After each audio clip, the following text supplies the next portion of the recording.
que el Evangelio de Cristo no es una religión, sino que es la buena noticia de que ha llegado el reino de Dios. Aquí comienza tu programa Caminando por el Reino con Rodo Nava.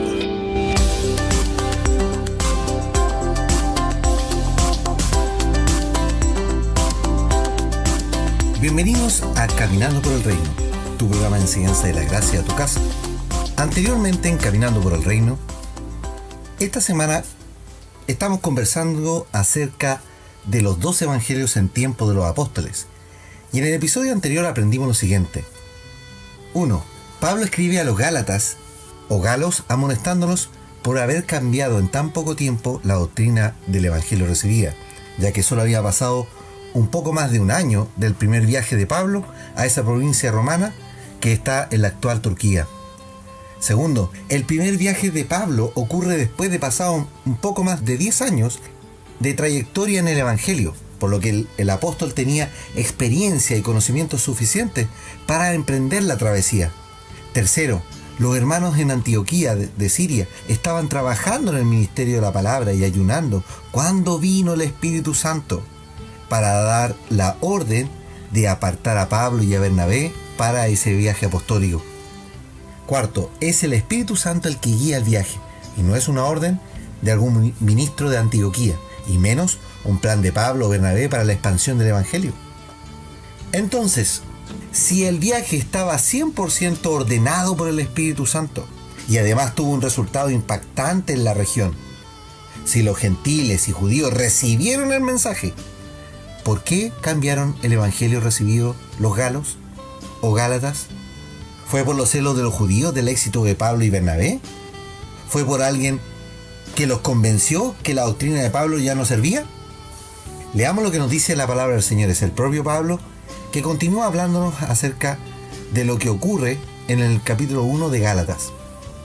Mas os hago saber, hermanos, que el evangelio anunciado por mí no es según hombre, pues ni yo lo recibí ni lo aprendí de hombre alguno, sino que fue por revelación de Jesucristo. Porque ya habéis oído acerca de mi conducta en otro tiempo, en el judaísmo, que perseguía en sobremanera a la iglesia y la asolaba. Y en el judaísmo aventajaba a muchos de mis contemporáneos en mi nación, siendo mucho más celoso de las tradiciones de mis padres. Pero cuando agradó a Dios, que me apartó del vientre de mi madre, y me llamó por su gracia, revelar a su Hijo en mí, para que yo le predicase entre los gentiles, no consulté enseguida con carne y sangre, ni subí a Jerusalén a los que eran apóstoles antes que yo, sino que fui a Arabia y volví de nuevo a Damasco. Después, pasados 3 años, subí recién a Jerusalén para ver a Pedro, y permanecí con él 15 días. Pero no vi a ninguno otro de los apóstoles, sino a Jacobo, el hermano del Señor. En esto que os escribo, he aquí en adelante que no miento. Después fui a las regiones de Siria y de Cilicia, y no era conocido de vista de las iglesias en Judea que eran en Cristo. Solamente oían decir, aquel que en otro tiempo nos perseguía, ahora predica la fe que en otro tiempo él asolaba. Y el verso 24 dice, y glorificaban a Dios en mí. Gálatas capítulo 1 del verso 11 al verso 24 en la versión Reina Valera. Debido a un cambio doctrinal que ocurrió en Galacia, provincia romana del imperio en la actual Turquía, Pablo se ve obligado de escribir una carta para reforzar la doctrina enseñada en el primer viaje, ya que los galos habían cambiado la buena noticia por otra. Y debemos dar gracias a Dios, porque antes de este incidente no había sido necesario escribir cartas. Tenemos a un Pablo que en más de 14 años transcurrido desde su conversión, solo predicó verbalmente el mensaje de Cristo, hablando con denuedo o valentía la palabra del Señor, pero no había escrito nada. Pablo usaba la palabra escrita que había en ese minuto, que era el antiguo pacto, para hablar de Cristo. Usaba las profecías de los profetas evangelistas como Isaías y Jeremías, y demostraba la palabra cumplida en Cristo, el cual era el Mesías prometido. Recordemos que Pablo es un experto en la ley, alguien que fue instruido por una de las más altas eminencias de la época, Gamaliel, quien además es doctor de la ley y miembro del Sanedrín judío, según lo que nos relata Hechos capítulo 5, verso 34.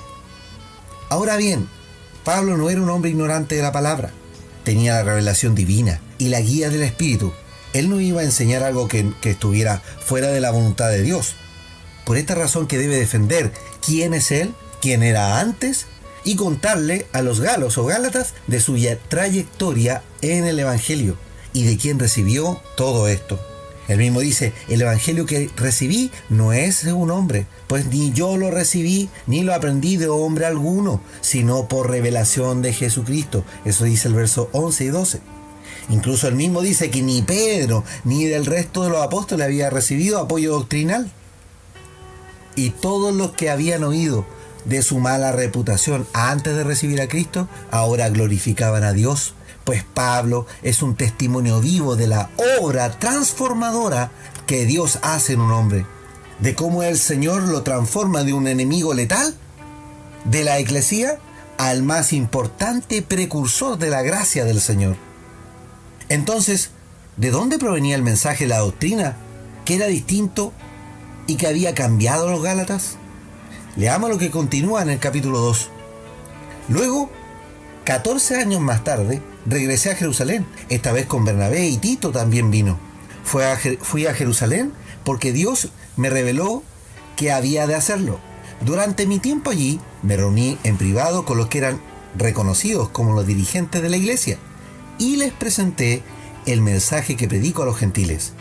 Quería asegurarme de que estábamos de acuerdo, porque temía que todos mis esfuerzos hubieran sido inútiles y que estaba corriendo la carrera en vano.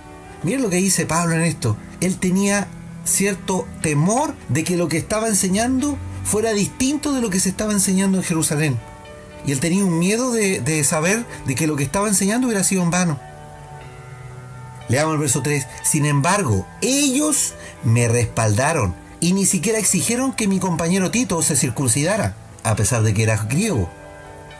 Incluso esa cuestión, está hablando de la circuncisión, surgió solo a causa de unos supuestos creyentes, en realidad falsos creyentes, que se habían infiltrado entre nosotros. Se metieron en secreto para espiarnos y privarnos de la libertad que tenemos en Cristo Jesús, pues querían esclavizarnos y obligarnos a seguir los reglamentos judíos. Pero no nos doblegamos ante ellos ni por un solo instante. Queríamos preservar la verdad del mensaje del Evangelio para ustedes. Los líderes de la iglesia no tenían nada que agregar a lo que yo predicaba. Dicho sea de paso, su fama de grandes líderes a mí no me afectó en nada, porque Dios no tiene favoritos. La versión de Reina Valera dice en esta parte que Dios no hace acepción de personas.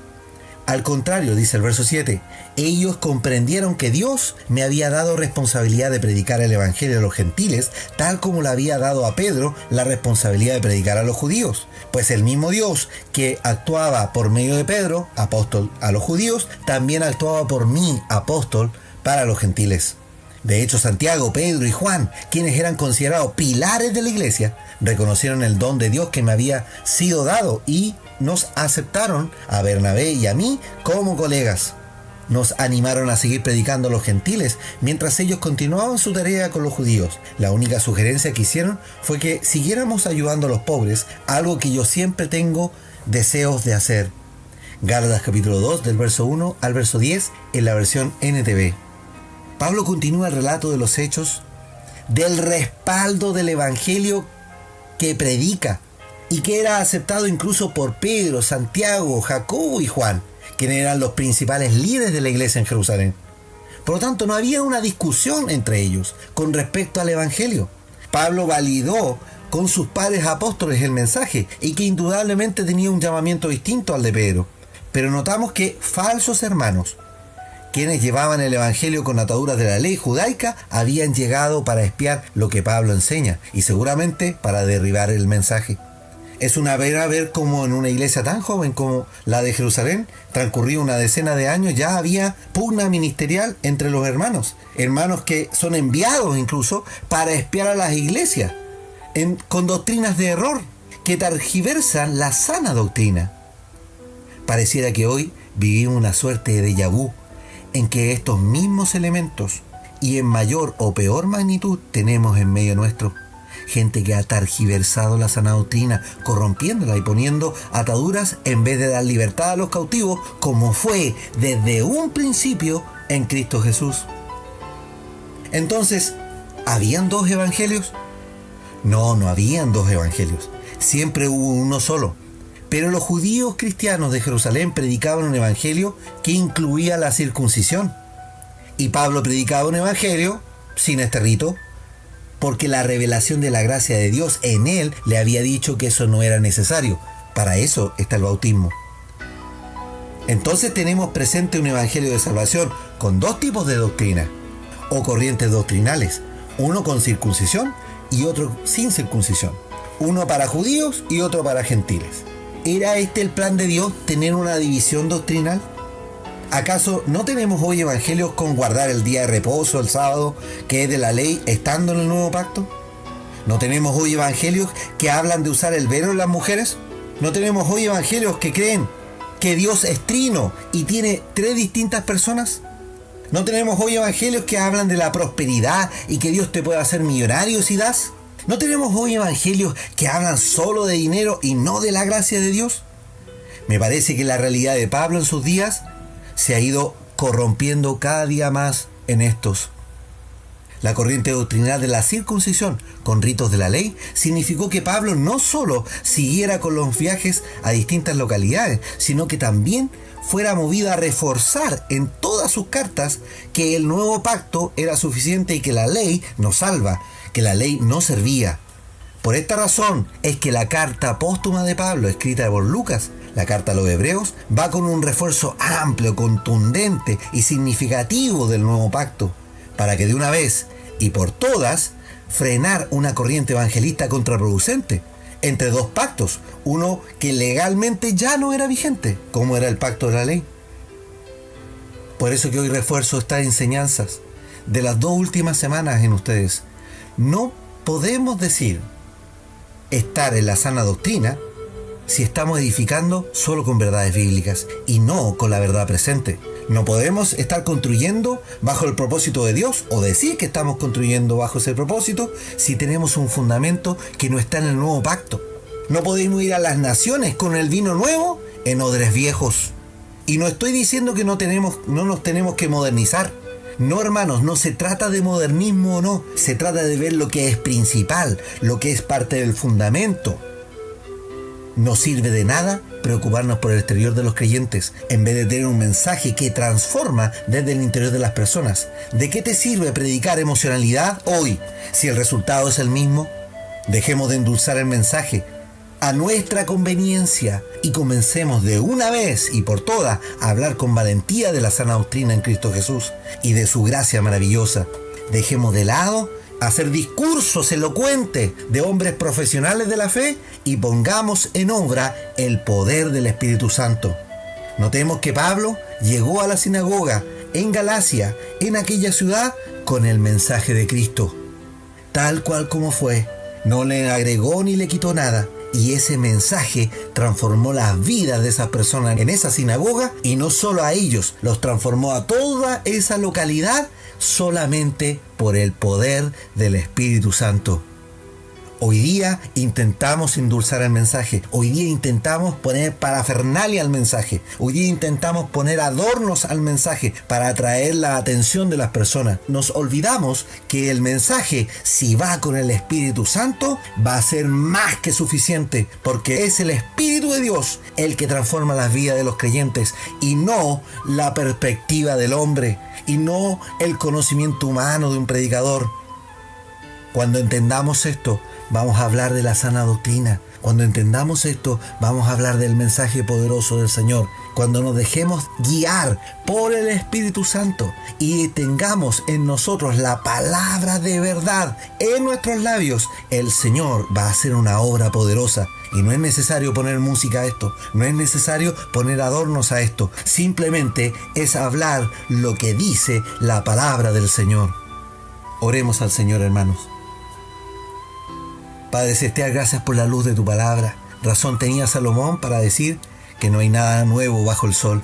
Los mismos elementos de corrupción que estuvieron en los tiempos de los apóstoles están presentes hoy en día en muchas congregaciones. Es una tristeza ver cómo hoy las corrientes doctrinales sin fundamento bíblico tienen nubladas las mentes de muchos hijos.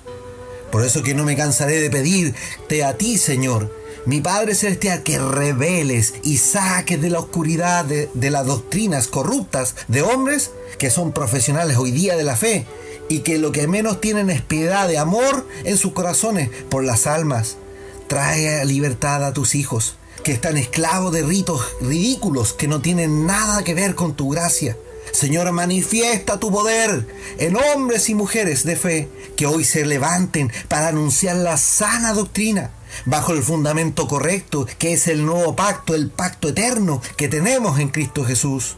Señor, aviva tu obra, derrama de tu espíritu sobre todos mis hermanos, incluso en los corruptos de la fe, para que sean transformados por el poder de tu gracia, y tal y como lo fue Pablo en su minuto. Todo esto te lo pido en tu santo nombre, Jesucristo. Amén y amén. Amados, los invito para mañana para seguir conversando de los 12 evangelios, que ya sabemos que es uno solo, y a caminar por el reino.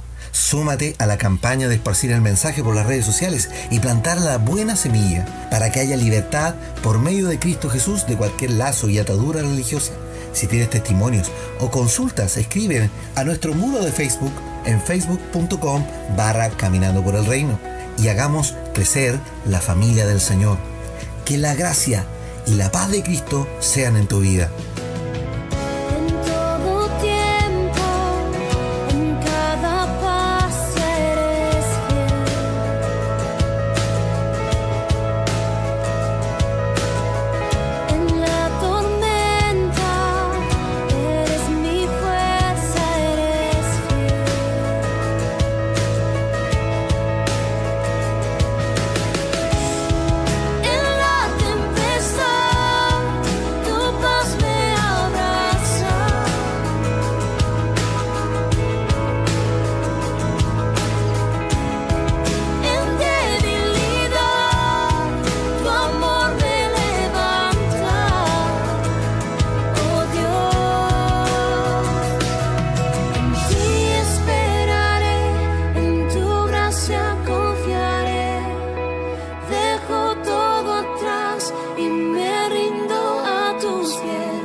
Anclado estoy en ti, pues tu amor no fallará. Te amo, te amo.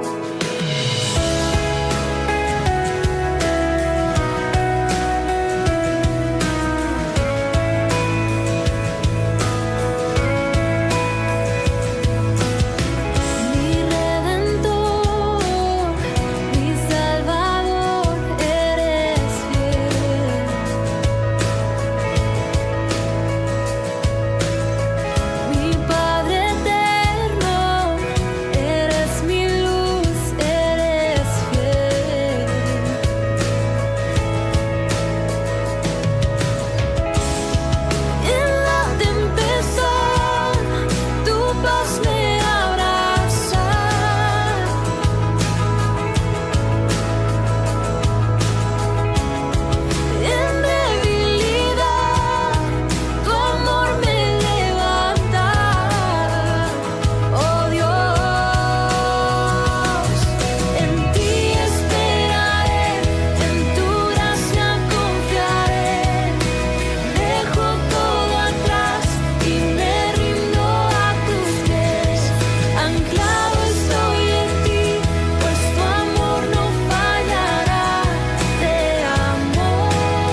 confiaré.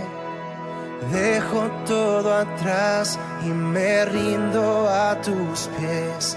Anclado estoy en ti, pues tu amor no fallará.